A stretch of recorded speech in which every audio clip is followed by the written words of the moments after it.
తెలంగాణలో పార్టీ ఫిరాయింపుల ఇష్యూ పలు మలుపులు తిరుగుతోంది. సుప్రీంకోర్టు ఇచ్చిన గడువు దగ్గర పడుతున్న కొద్దీ ఇప్పుడు కీలక టర్న్ తీసుకుంది. పార్టీ ఫిరాయింపు ఆరోపణలు ఎదుర్కొంటున్న 10 మంది ఎమ్మెల్యేలకు స్పీకర్ ఈ మధ్యనే నోటీసులు జారీ చేశారు. అయితే ఇటీవల ఆ 10 మంది ఎమ్మెల్యేల్లో 8 మంది స్పీకర్ కు లిఖిత పూర్వకంగా వివరణ ఇచ్చారు. తాము బీఆర్ఎస్ లోనే ఉన్నామని, కేవలం అభివృద్ధి పనుల కోసమే సీఎం ను కలిసామంటున్నారు.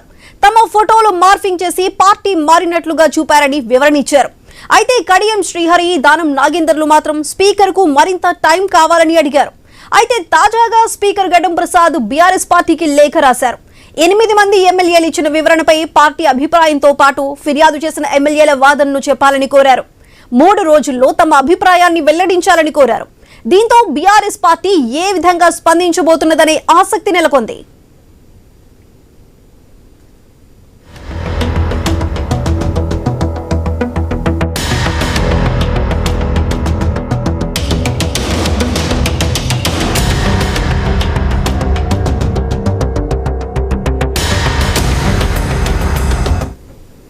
అయితే పార్టీ ఫిరాయింపు నోటీసులపై ఎమ్మెల్యేలు ఇచ్చిన వివరణలను బీఆర్ఎస్ లీగల్ సెల్ పరిశీలిస్తున్నట్లు తెలిసిందే. ఫిరాయింపు ఎమ్మెల్యేలపై ఫిర్యాదు చేసినప్పుడు బీఆర్ఎస్ స్పందించిన ఫోటోలు, వీడియోలు, మీడియా కటింగ్స్ ను న్యాయ నిపుణులు విశ్లేషిస్తున్నట్లు సమాచారం. అయితే ఎమ్మెల్యేలు ఇచ్చిన సమాధానాలపై సమగ్రంగా సమాధానాలు ఇవ్వాలని బీఆర్ఎస్ భావిస్తోంది. స్పీకర్ ఇచ్చిన టైం లోపే ఇచ్చేందుకు ప్రయత్నిస్తున్నట్లు తెలుస్తోంది. అయితే ఫిరాయింపు ఆరోపణలు ఎదుర్కొంటున్న బీఆర్ఎస్ ఎమ్మెల్యేలు ఏ పార్టీకి చెందినవారు? ఎమ్మెల్యేలకు ఫిరాయింపు భయం పట్టుకుందా? వారు బీఆర్ఎస్ పార్టీ ఎమ్మెల్యేలమని చెప్పకుండా గులాబీ బాస్ ఏమంటారు? స్పీకర్ లేఖకు బీఆర్ఎస్ ఎలాంటి వివరణ ఇస్తుంది? ఆ తర్వాత స్పీకర్ ముందున్న ఆప్షన్స్ ఏంటి అన్నదే ఇప్పుడు చర్చ.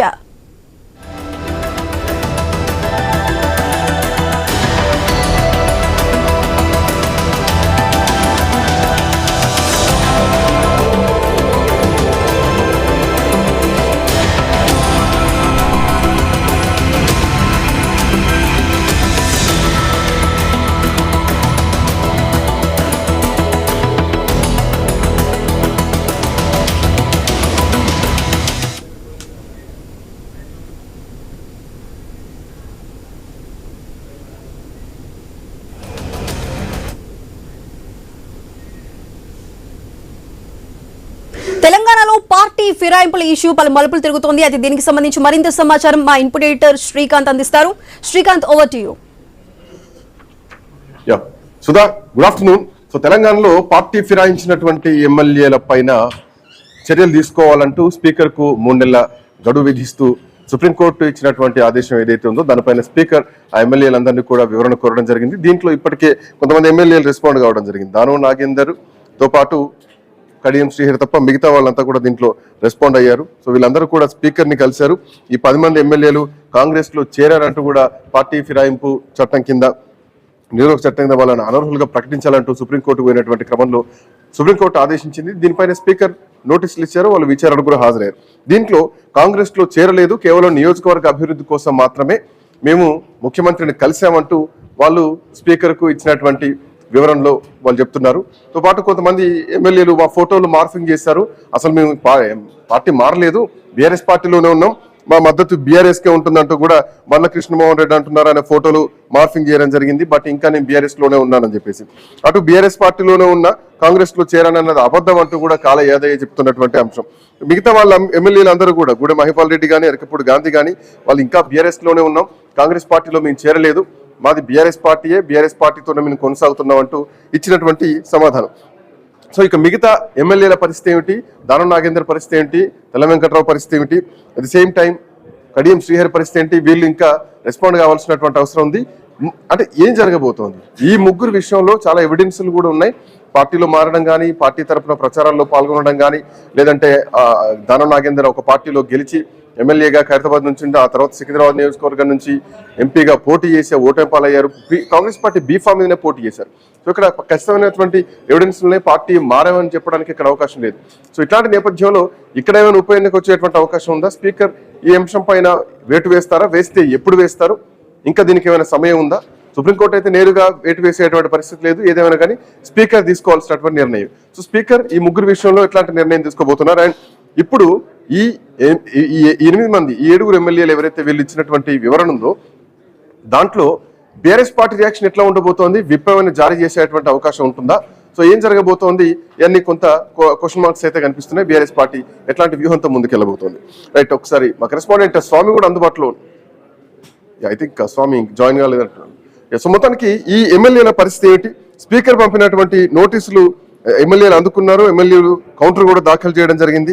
సో వాళ్ళ వద్ద నుంచి వివరణ కూడా తీసుకున్నారు. వివరణ తీసుకున్న తర్వాత దీనిపైన సుప్రీంకోర్టు ఎట్లా రియాక్ట్ కాబోతోంది, సో ఈ 10 మంది ఎమ్మెల్యేల పరిస్థితి ఏమిటి, అంటే ఈ నిర్ణయాన్ని స్పీకర్ ఎంతవరకు దీన్ని సానుకూలంగా తీసుకుంటారని, మోర్ ఓవర్ నోటీసులు అందుకునేటువంటి క్రమంలోనే ఈ 10 మంది ఎమ్మెల్యేలు కడియం శ్రీహరి తప్ప మిగతా ఎమ్మెల్యేలు అంతా కూడా అక్కడ ముఖ్యమంత్రి రేవంత్ రెడ్డి ఇంట్లో గత 2 రోజుల కింద భేటీ కావడం జరిగింది. సో ఈ న్యాయ నిపుణులతో కూడా కొంతమంది న్యాయ సలహాలు కూడా తీసుకున్నారు. ఆ రోజు మహేష్ కుమార్ గౌడ్ గాని, ముఖ్యమంత్రి రేవంత్ రెడ్డి గాని, ఈ 10 మంది ఎమ్మెల్యేలు ఎవరైతే ఉన్నారో అందులో 9 మంది హాజరయ్యారు. వీళ్ళంతా కూడా ముఖ్యమంత్రితో భేటీలో ప్రధానంగా అంటే ఆయన ఏం భరోసా ఇచ్చారు, నియోజకవర్గ అభివృద్ధికి సంబంధించినటువంటి నిధుల విషయమా, లేదంటే ఇంకేమైనా స్పీకర్ తీసుకునేటువంటి చర్యలపైన కొన్ని న్యాయ సలహాలు ఏమైనా తీసుకున్నారా? సో న్యాయ సలహాల కోసం అక్కడ ఉన్నారు, ఆ రోజు ముఖ్యమంత్రిని కలిశారు అనేది ప్రధానంగా వచ్చినటువంటి అంశం. సో ఇట్లాంటి నేపథ్యంలో ఈ 10 మంది పరిస్థితి ఏమిటి, మరి ముఖ్యంగా ఈ వివరణతోటి స్పీకర్ సంతృప్తి చెందుతారా? అండ్ మోర్ ఓవర్ వీళ్ళు నిజంగానే బీఆర్ఎస్ పార్టీలో ఉంటే బీఆర్ఎస్ పార్టీ దీనికి ఇప్పటికే ఎట్లా రియాక్ట్ అవుతుందన్న చూడాలి. అండ్ రానున్నటువంటి ఎన్నికల్లో ఏ పార్టీ బీఫామ్ మీద గెలుస్తారు, ఒకవేళ గెలిస్తే ప్రజలు దీన్ని యాక్సెప్ట్ చేసేటువంటి పరిస్థితి ఉంటుందా?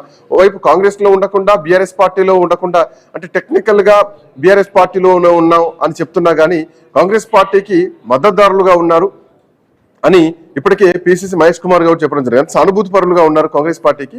సో మా ప్రభుత్వానికి వాళ్ళు మద్దతు ఇస్తున్నారు, బయట నుంచి మద్దతు ఇస్తున్నారు అని ఆయన చెప్తున్నటువంటి మాట.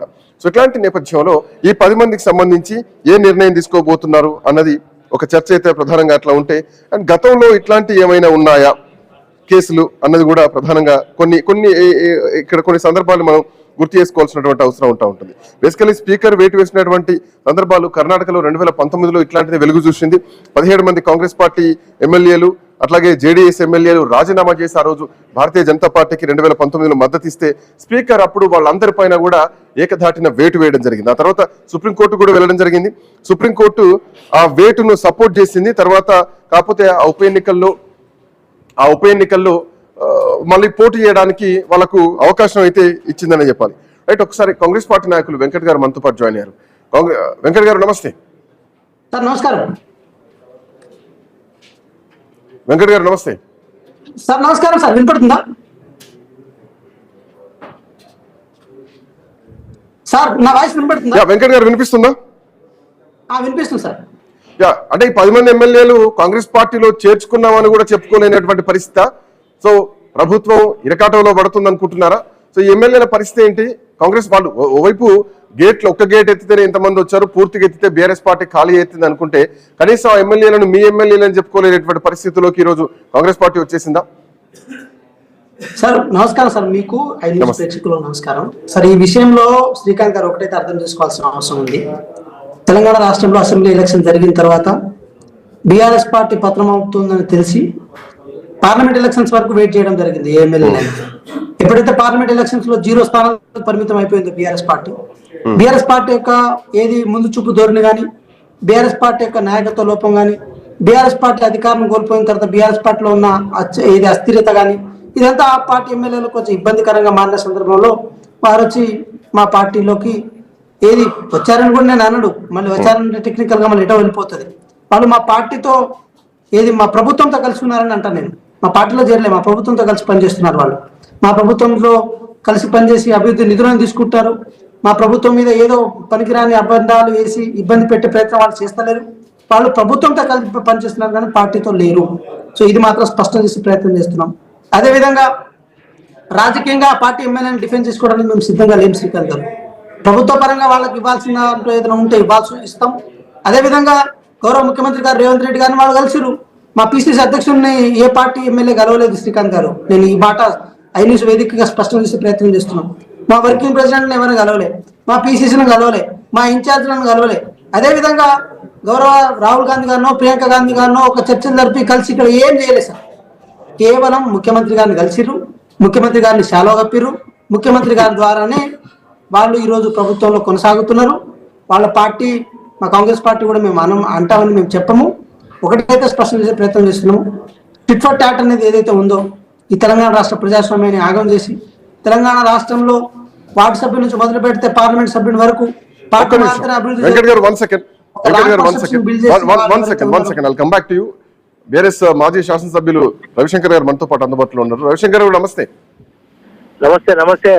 మేము బీఆర్ఎస్ పార్టీలో ఉన్నాం, మా కాంగ్రెస్ పార్టీతో సంబంధం లేదు, బీఆర్ఎస్ తోటి కొనసాగుతున్నాం, కేవలం కండువాలు కప్పితే మా మీద కాంగ్రెస్ పార్టీ అని నిందేస్తున్నారు, ఫోటోలు మార్ఫింగ్ చేశారని చెప్పేసి ఎమ్మెల్యేలు వాళ్ళు ఇస్తున్నటువంటి వివరణ స్పీకర్ కు.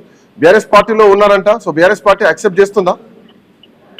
బీఆర్ఎస్ పార్టీ కార్యక్రమాలలో పాల్గొంటే, మీటింగ్స్ వస్తే, బీఆర్ఎస్ కండువా కప్పుకొని అసెంబ్లీలకు పోతే వాళ్ళు బీఆర్ఎస్ పార్టీ వాళ్ళు అనేది యాక్సెప్ట్ చేస్తుంది. కాంగ్రెస్ కండువాలు కప్పుకొని మేము అభివృద్ధి కోసమే, సంక్షేమం కోసమే దీనిలో కలిసినామని వాళ్ళే స్టేట్మెంట్లు ఇస్తా ఉన్నారు. ఇవాళ బీఆర్ఎస్ పార్టీతో గెలిచి కేసీఆర్ గారిని బీఆర్ఎస్ పార్టీకి ద్రోహం చేసి వెన్నుపోటు పడిపోయినటువంటి నాయకులు వాళ్ళు. స్వయంగా ముఖ్యమంత్రి గారే వాళ్ళ ఇళ్లకు పోయి కానీ, అదేవిధంగా సీఎం గారు ఆఫీస్కి పోయి వాళ్ళ ఇంటికి పోయి కండువాలు కప్పుకున్నటువంటి ఎమ్మెల్యేలు వీళ్ళు. మరి వీళ్ళు మాట మారిస్తే ఎక్కడ మళ్ళీ పదవి పోతుంది అనేటువంటి ఆ భయంతో వాళ్ళు ఆ విధమైన రాంగ్ తప్పుడు దోవ ప్రజలను పట్టించే విధంగా వాళ్ళ స్టేట్మెంట్స్ ఉన్నాయి. తిరిగి వాళ్ళకు నిజంగా చిత్తశుద్ధి ఉంటే ఆ ఎమ్మెల్యే పదవికి రాజీనామా చేసి ఎన్నికలకు వస్తే అప్పుడు వాళ్ళ చిత్తశుద్ధి ఏంటిదో ప్రజలకు కూడా అర్థమవుతుంది. ఇవి మళ్ళీ మేము పోటీ చేస్తే గెలవలేము, ఓడిపోతాము, డిపాజిట్లు కూడా రావనే భయంతో మేము టీఆర్ఎస్ పార్టీలో ఉన్నామని చెప్పి చెప్తున్నారు. టీఆర్ఎస్ పార్టీలో ఉన్న టీఆర్ఎస్ పార్టీ యాక్టివ్ ఆ కండువా ఎందుకు వేసుకుంటలేరు, ఆ మీటింగ్లకు ఎందుకు వస్తలేరు, అసెంబ్లీలో కూడా ఆ మీటింగ్లలో అసెంబ్లీలో కూడా కండువా వేసుకొని కనబడాలి కదా. బయట కూడా బీఆర్ఎస్ పార్టీ యాక్టివిటీస్ కార్యక్రమాలకు తెలంగాణ భవన్ కు ఎందుకు వస్తలేరు? ఇవన్నీ కూడా తప్పుడు ఆరోపణలు, వాళ్ళ పదవి కాపాడుకోవడం చేసుకునే. బీఆర్ఎస్ పార్టీ ఏం చేయబోతోంది? ఏమన్నా విప్ జారీ చేసేటువంటి అవకాశాలు ఉన్నాయా, లేదంటే వాళ్ళు ఇచ్చిన సమాధానాలకి ఇక వాళ్ళే అనుభవిస్తారన్నటువంటి ఉద్దేశం? తప్పకుండా దీని మీద మళ్ళీ సుప్రీం కోర్టుకి వెళ్తాం. వాళ్ళ రాజీనామా యాక్సెప్ట్ చేసే వరకు స్పీకర్ గారిని కూడా అడుగుతూనే ఉంటాం. వాళ్ళు చిత్తశుద్ధి ఉంటే, దమ్ముంటే, చేతనైతే, వాళ్ళకి ప్రజాస్వామ్యం మీద, రాజ్యాంగం మీద నమ్మకం ఉంటే వాళ్ళు రాజీనామా చేసి ఎన్నికలకు రావాలి. స్పీకర్ గారు కూడా రాజ్యాంగబద్ధమైనటువంటి చర్య, వాళ్ళని వెంటనే డిస్క్వాలిఫై చేయాలి, తిరిగి ఎన్నికలు జరపాలనేది BRS party. Thank you Ravishankar garu, thanks for joining. మా కరెస్పాండెంట్ స్వామి కూడా అందుబాటులో ఉన్నారు. Swami, good afternoon. Swami, good afternoon. వినిపిస్తుందా? వినిపిస్తుంది స్వామి, ఎమ్మెల్యేల పరిస్థితి ఏంటి? ఈ సమాధానాన్ని ఎట్లా చూడాలి? స్పీకర్ వేటు వేసేటువంటి అవకాశాలు కనిపిస్తున్నాయా? ఎందుకంటే మేము బీఆర్ఎస్ పార్టీలో ఉన్నామని చెప్పేసి ఎమ్మెల్యేలు అంటున్నారు, మా పార్టీకి వాళ్ళకి సంబంధం లేదు, పార్టీ కార్యక్రమాలు ఎక్కడ పాల్గొనలేదు, మా కండువాలు కూడా వేసుకొని అసెంబ్లీకి రావట్లేదు, సో వాళ్ళని డిస్క్వాలిఫై చేయాలి, ఖచ్చితంగా వాళ్ళ మీద వేటు వేయాలంటున్నారు. సో టెక్నికల్ గా ఎంతవరకు సాధ్యాసాధ్యాలు ఉన్నాయి దీంట్లో? అండ్ మిగతా ఎమ్మెల్యేల పరిస్థితి ఏమిటి? ఆల్రెడీ కొన్ని ఎవిడెన్స్లు, బీఫామ్ మీద పోటీ చేసినటువంటి ఎవిడెన్స్లు కూడా ఉన్నాయి. కడియం శ్రీహరి కానీ, దానం నాగేందర్ కానీ అఫ్ కోర్స్ పార్టీలో చేరినా అని చెప్పినటువంటి ఇంకా కొంతమంది ఎమ్మెల్యేలు కూడా ఉన్నారు. భద్రాచలం నుంచి కూడా ఎమ్మెల్యేని మనం చూసినాం. సో ఎట్లాంటి పరిస్థితులు ఎక్స్పెక్ట్ చేయొచ్చు? అంటే శ్రీకాంత్, మొత్తం ఈ పార్టీ మారిన 10 మంది ఎమ్మెల్యేలో ఒక ఖైరతాబాద్ ఎమ్మెల్యే దానం నాగేందర్ ఎట్లాగో ఆయన గత పార్లమెంటరీ లోక్సభ ఎలక్షన్స్ లో ఖైరతాబాద్ ఎమ్మెల్యేగా ఉండి బీఆర్ఎస్ పార్టీ నుంచి గెలిచి కాంగ్రెస్ పార్టీకి వెళ్లి కాంగ్రెస్ పార్టీ ఎంపీ లోక్సభ అభ్యర్థిగా సికింద్రాబాద్ నుంచి పోటీ చేశారు. ఆ బీఫామ్ మీద పోటీ చేశారు కావడంతో ఆయన పూర్తి స్థాయి ఆయన విషయంలో అన్ని రకాల ఆధారాలు బీఆర్ఎస్ పార్టీకి దొరికాయి. ఇది కడియం కూడా ఇంకా తాను కాంగ్రెస్ పార్టీలో కొనసాగుతుందని చెప్పేసి చెప్పగానే చెప్పారు. మిగతా 8 మంది కూడా తెల్లం వెంకట్రావు, భద్రాచలం కావచ్చు, మిగతా 8 మంది గద్వాల కృష్ణమోహన్ రెడ్డి, ఇటు చేవెళ్ల కాళయ్య యాదయ్య, పటంచెరువుకు సంబంధించినటువంటి గూడెంపట్టి చెల్లింగంపల్లి ఎమ్మెల్యే, ఇటు అరకపూడి గాంధీ, ఇటు ప్రకాష్ గౌడ్, ఇటు పోచారం శ్రీనివాసరెడ్డి, మిగతా వాళ్ళంతా కూడా సంజయ్, డాక్టర్ సంజయ్ తో సహా వీళ్ళందరూ కూడా మేము పార్టీ మారలేదు, మేము కేవలం బీఆర్ఎస్ పార్టీ ఆ సభ్యులుగానే కొనసాగుతున్నాము. ఒకవైపు జరుగుతున్నటువంటి విషయంలో తమకు మేము కేవలం అభివృద్ధి పనుల కోసమే మేము సీఎం ని కలిసామని చెప్పుకొని తమను తాము ప్రొటెక్ట్ చేసుకునే వాళ్ళు ప్రయత్నం చేస్తూ ఉన్నారు. వారు లీగల్ గా వాళ్ళకి సంబంధించి అన్ని విషయాలు కూడా వారికి సంబంధించి వారు ఏ విధంగా కాంగ్రెస్ పార్టీతో మిలాఖాత్ అయ్యారో, ఏ విధంగా వారు కాంగ్రెస్ పార్టీ చేరారో అన్ని రకాల ఆధారాలు సేకరించి బీఆర్ఎస్ పార్టీ వారి మీద వేటు వేయించే దిశగానే ప్రయత్నం చేస్తుంది. ఇప్పుడు సుప్రీంకోర్టు స్పీకర్ కు డైరెక్షన్ ఇచ్చిన నేపథ్యంలో స్పీకర్ వారి నుంచి అన్ని రకాల వివరాలు తీసుకుంటున్నారు. దానికి సంబంధించి సుప్రీంకోర్టు గైడ్ లైన్స్ తో ముందుకు వెళ్తున్నారు. సుప్రీంకోర్టు వీరికి ఇప్పటికీ అన్ని రకాల ఆధారాలు పార్టీ వర్కింగ్ ప్రెసిడెంట్ కేటీఆర్ కావచ్చు, పిటిషనర్ గా ఉన్నటువంటి ఒకవైపు పాడి కౌశిక్ రెడ్డి, కేపీ వివేకానంద గౌడ్ కూడా సమర్పించారు. ఖచ్చితంగా ఈ 10 మంది ఎమ్మెల్యేలపైన వేటు వేయాల్సిందే. వీరు బీఆర్ఎస్ పార్టీ సమావేశాలకు రావట్లేదు, బీఆర్ఎస్ పార్టీ లైన్ లో ఉండట్లేదు, అసెంబ్లీలో కూడా బీఆర్ఎస్ పార్టీ పక్కన ఎమ్మెల్యేలతో కలిసి తిరగట్లేదు, కలిసి కూర్చోవట్లేదు. అని చెప్పేసి కూడా అన్ని రకాల ఆధారాలు చూపిస్తున్నారు. కానీ ఇప్పుడు మారిన పరిస్థితుల్లో మన సీఎం రేవంత్ రెడ్డిని ఎమ్మెల్యేలంతా కూడా ఒక్కరొక్కరుగా పర్సనల్ కలిసిన తర్వాత ఒకవైపు ఇప్పుడున్న పరిస్థితుల్లో వారి మీద వేటు వేసే అవకాశం సుప్రీంకోర్టు కనుక స్పెసిఫై డైరెక్షన్ ఇచ్చి కనుక టైం బాండ్ పెడితే ఖచ్చితంగా వేటు పడే అవకాశం ఉంటుంది. కాబట్టి స్పీకర్ విచక్షణ విషయంలో సుప్రీంకోర్టు ఇంత మేరకు ఇన్వాల్వ్ అవుతూనే తాము ఇప్పుడు చూస్తున్నాం సుప్రీంకోర్టు చాలా యాక్టివ్ గా బిహేవ్ చేస్తుంది. ఇలాంటి వాటి విషయంలో గతంలో మహారాష్ట్ర ఎమ్మెల్యేల విషయంలో 3 నెలల టైం ఇచ్చింది, మణిపూర్ ఎమ్మెల్యేల విషయంలో 3 నెలల టైం ఇచ్చింది, వేటు వేయాలని చెప్పి స్పీకర్ కు డైరెక్షన్ ఇచ్చింది. ఆ ధర్మిలా ఇప్పుడు తెలంగాణ పార్టీ మంది 10 మంది ఎమ్మెల్యేల విషయంలో కూడా సుప్రీంకోర్టు కనుక ఖచ్చితమైనటువంటి డైరెక్షన్ ఇస్తే ఇబ్బంది అయ్యే అవకాశం ఉంటుంది. శ్రీకాంత్, సో అప్రాక్సిమేట్ గా మనం ఒక 3 స్థానాలకు ఖచ్చితంగా ఉప ఎన్నిక వచ్చేటువంటి అవకాశాలను దీంట్లో చూడొచ్చా స్పీకర్ నిర్ణయం, లేదంటే మిగతా వాళ్ళను ఇంకా కొంత సమయం కావాలంటే ఆ సమయాన్ని ఇంకా తాత్సారం చేసేటువంటి అవకాశం ఉందా? సుప్రీంకోర్టు అయితే నేరుగా వేటు వేసేటువంటి పరిస్థితి మాత్రం లేదు. బట్ ఇప్పుడు ఈ మిగతా ఎమ్మెల్యేల సమాధానం కూడా తీసుకోవాలి. సో వాళ్ళకి సంబంధించినటువంటి ఎవిడెన్స్లు పూర్తిగా ఉన్నాయి. సో మళ్ళీ బీఆర్ఎస్ పార్టీ రేపు పొద్దున సుప్రీంకోర్టుకు మళ్ళీ ఏమైనా వెళ్ళేటువంటి అవకాశం ఉంటుందా, లేదంటే విప్ జారీ చేసేటువంటి పరిస్థితులు ఏమైనా ఉండొచ్చా? అంటే వాళ్ళు పదే మేము బీఆర్ఎస్ పార్టీలో ఉన్నామని చెప్తూనే ఉంటున్నారు. కాబట్టి పార్టీ వర్కింగ్ ప్రెసిడెంట్ కేటీఆర్ అంటున్నది ఏంటంటే ఖచ్చితంగా ఎవరిని కూడా పార్టీ మారి పార్టీ లైన్ దాటి వీళ్ళు వెళ్ళిపోయారు కాబట్టి మళ్ళీ వీళ్ళని పార్టీలోకి తీసుకునే ఛాన్సే లేదని చెప్పేసి కూడా ఆయన నేరుగా కరాఖండిగా చెప్తూ ఉన్నారు. ఖచ్చితంగా వీళ్ళ మీద వేటు వేయాల్సిందే, వీళ్ళ మీద వేటు వేస్తేనే న్యాయం జరుగుతుందని చెప్పేసి వాళ్ళు భావిస్తూ ఉన్నారు. ఒకవైపు వీళ్ళు లీగల్ గా ప్రొటెక్టివ్ కోసం తాము వాళ్ళు చేరలేదని చెప్పేసి స్పీకర్ వద్ద వాదనలు వినిపించినప్పటికీ కూడా వాళ్ళకి సంబంధించినటువంటి విషయాల్లో కూడా వాళ్ళు ఎక్కడెక్కడ సమావేశాలు పాల్గొన్నారు, కాంగ్రెస్ తో ఎక్కడెక్కడ కలిసి తిరిగారు, వారు ఏ విధంగా సమావేశాలు పాల్గొంటున్నారని చెప్పేసి అన్ని రకాల ఆధారాలు సేకరించారు. ప్రధానంగా ఖైరతాబాద్ ఎమ్మెల్యే దానం నాగేందర్, కడియం సిఆర్, తెల్లాం వెంకట్రావు మీద నేరుగా వేటుపడే అవకాశం ఉందని చెప్పేసి కూడా మొదటి నుంచి కూడా భావిస్తూ ఉన్నారు. మిగతా వారి విషయంలో కొంత శశబిషలు ఉన్నప్పటికీ కూడా ఈ ముగ్గురు మీద మాత్రం ఇమీడియట్ గా వేటుపడే అవకాశం ఉందని చెప్పేసి అనుకుంటున్నారు.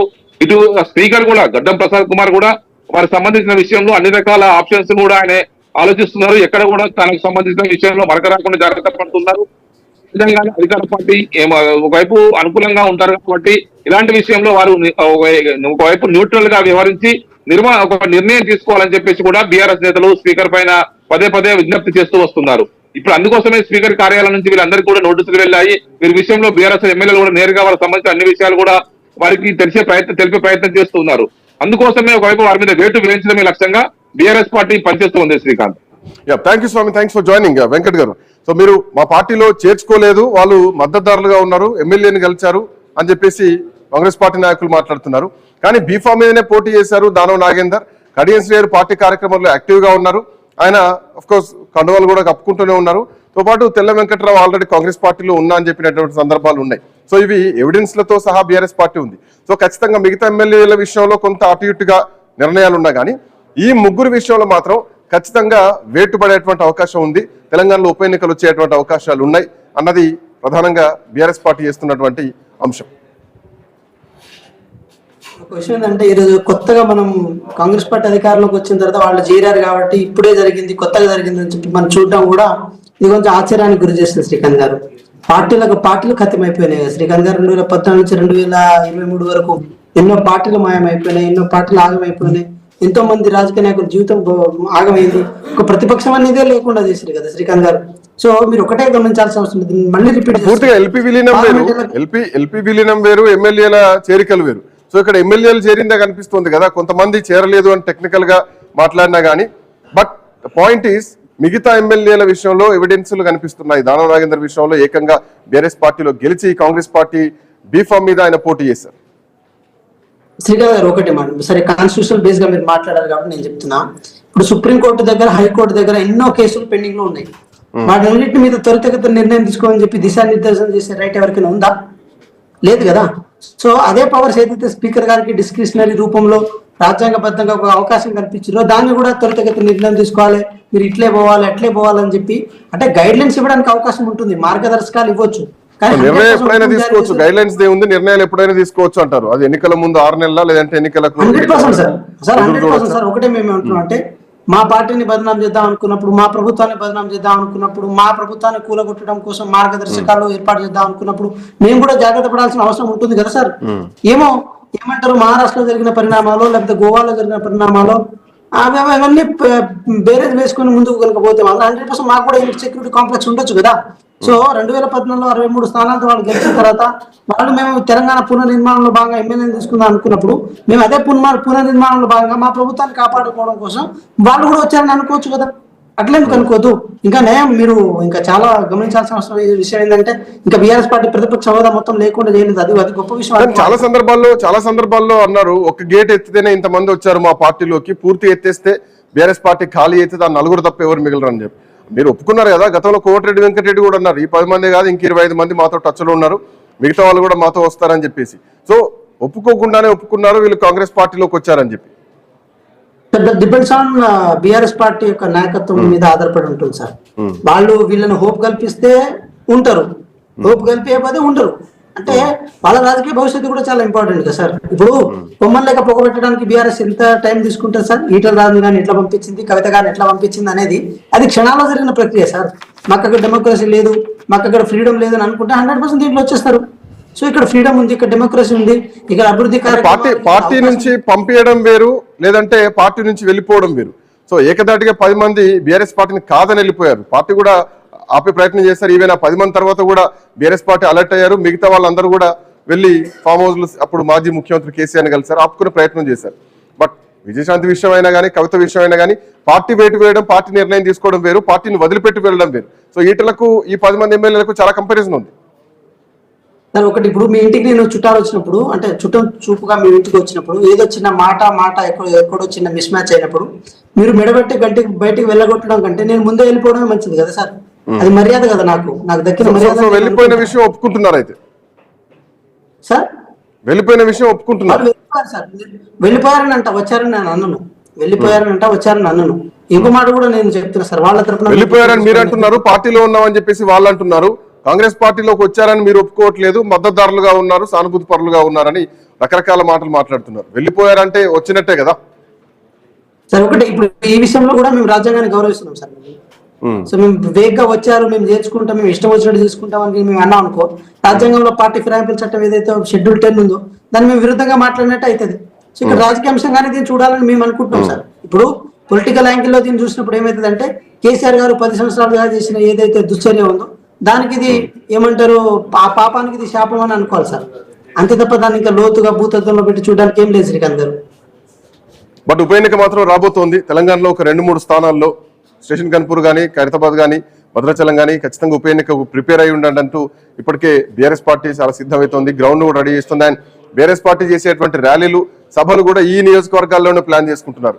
వాళ్ళ పార్టీ ఎమ్మెల్యేలు అయితే కనుక వాళ్ళ నియోజకవర్గాల్లో ఎందుకు వీళ్ళెళ్ళి ప్రచారం చేయాల్సినటువంటి పరిస్థితి? సో కాంగ్రెస్ పార్టీ ఎందుకు ఆ ఎమ్మెల్యేలను పిలిచి మాట్లాడుకునేటువంటి పరిస్థితులు వస్తున్నాయి? స్పీకర్ గారు తీసుకునే నిర్ణయాన్ని బట్టి ఉంటుంది కదా శ్రీకాంత్ గారు. అంటే ఒక మాట చెప్తున్నా శ్రీకాంత్ గారు, స్పీకర్ గారు ఈ నిర్ణయము ఈ విధంగానే తీసుకోవాలి, ఇట్లనే ఉండాలని చెప్పి మళ్ళీ రాజ్యాంగబద్ధంగా ఇచ్చిన అవకాశాన్ని మళ్ళీ ఎదురొట్టి నిలబడినట్టే అవుతుంది కదా మళ్ళీ బీఆర్ఎస్ పార్టీ కూడా. సో ఆ 10 సంవత్సరాలుగా ఎక్కడ మీకు అది గుర్తు రాలేదా? మీకు 10 సంవత్సరాలుగా ఎక్కడ ఇది లేదా? చాలా లూప్ హోల్స్ ఉండొచ్చు, చాలా ఇది ఉండొచ్చు. ఇప్పుడు మీకు ఇంకో మాట కూడా చెప్పాలి, సిఆర్పి విలీనమైందని చెప్పి మీరు ఏమంటారు అసెంబ్లీలో చెప్తున్నారు. మరి ఎంపీలను కూడా తీసుకున్నది కదా అప్పుడు, కొంతమంది ఎంపీలను కూడా తీసుకున్నారు కదా. మరి అప్పుడు ఎక్కడ సిఎల్పి విలీనమైందని ఎంపీలను తీసుకున్నారు మరి? సో పార్టీ ఫిరాయింపులు అంటే మనం ఏమనుకుంటాం, కేవలం ఎమ్మెల్యేలే అనుకుంటాం, అది ఎంపీలకు వర్తిస్తుంది. లేకపోతే కొంతమంది ఏదైతే మన చట్టసభలో లోకల్ బాడీస్ లో ఉన్న వాళ్ళు కూడా కొంతవరకు వర్తిస్తుంది. అయితే రాజ్యాంగబద్ధంగా ఉండకపోవచ్చు కాక, కానీ అవన్నీ నైతికంగా చూడాల్సిన అవసరం ఉంటుంది కదా శ్రీకాంత్ గారు. సో కొన్నిటిగా మినహాయింపు ఇచ్చి ఇప్పుడు ఎవరైతే మన వివేకానంద గౌడ్ గారు కుత్బుల్లాపూర్ నుంచి 2014లో టీడీపీ నుంచి ఎమ్మెల్యే గెలిచే వాళ్ళు ఉన్నారో సిఎల్పి విలీనం కాకుండా ముందనే పార్టీలో చేరారు కదా. ఇంకా సిఎల్పి ఇంకా విలీనం కాలే అప్పుడు, మరి ఆయనకు మీద ఎందుకు చర్యలు తీసుకోలేదు? సో అంత టైం ఎందుకు తీసుకున్నారు స్పీకర్ గారు అనేది చాలా important. Right, anyway thank you Venkat గారు, థ్యాంక్స్ ఫర్ జాయినింగ్. మొత్తానికి ఎమ్మెల్యేల పార్టీ ఫిరాయించారు అన్నటువంటి కేసులో సుప్రీంకోర్టుకి బీఆర్ఎస్ పార్టీ వెళ్తే దాంట్లో సుప్రీంకోర్టు 3 నెలలు గడువు ఇచ్చింది, ఈ లోపు నిర్ణయం తీసుకోవాలంటూ. ఇప్పటికే అటు స్పీకర్ అందరు ఎమ్మెల్యేలకు నోటీసులు ఇవ్వడం జరిగింది. దానవ నాగేందర్, కడియం శ్రీహరి మాత్రం ఈ విచారణకు ఇంకా హాజరు కాలేదు, వాళ్ళకు మరికొంత సమయం కావాలని కోరడం జరిగింది. సో దీని తర్వాత పరిణామాలు ఎట్లా ఉండబోతున్నాయి? స్పీకర్ ఈ సమాధానంతో సాటిస్ఫై అయ్యారా? ఒకవేళ అయితే కనుక బీఆర్ఎస్ పార్టీ దీన్ని ఎట్లా చూడబోతోంది? బీఆర్ఎస్ పార్టీ ఆ ఎమ్మెల్యేలు పార్టీ మారని చెప్తున్నటువంటి ఎమ్మెల్యేల నియోజకవర్గాల్లో ఇప్పటికే ర్యాలీలకు, బహిరంగ సభలకు కూడా సిద్ధమవుతోంది. ఇంకోవైపు ఈ ఎమ్మెల్యేలు మీ బీఆర్ఎస్ పార్టీలోనే ఉన్నాం అంటే టెక్నికల్ గా మాట్లాడుతున్నారు, బట్ కాంగ్రెస్ పార్టీ లోకి వెళ్ళారు, పార్టీ మారారంటూ ఎవిడెన్స్తో సహా బీఆర్ఎస్ పార్టీ కోర్టుకు వెళ్తోంది. చూద్దాం ఎట్లాంటి పరిణామాలు ఉండబోతున్నాయి. ఈ 10 నియోజకవర్గాల్లో టెక్నికల్ గా వీళ్ళు బీఆర్ఎస్ పార్టీలోనే ఉన్నా కానీ కాంగ్రెస్ పార్టీలోకి మారారా, కాంగ్రెస్ పార్టీకి మద్దతుదారులుగా ఉన్నారా, వాళ్ళ బీఫామ్ మీద గెలిచినటువంటి ఎమ్మెల్యేల పరిస్థితి ఏంటి, వేటు పడక తప్పదా?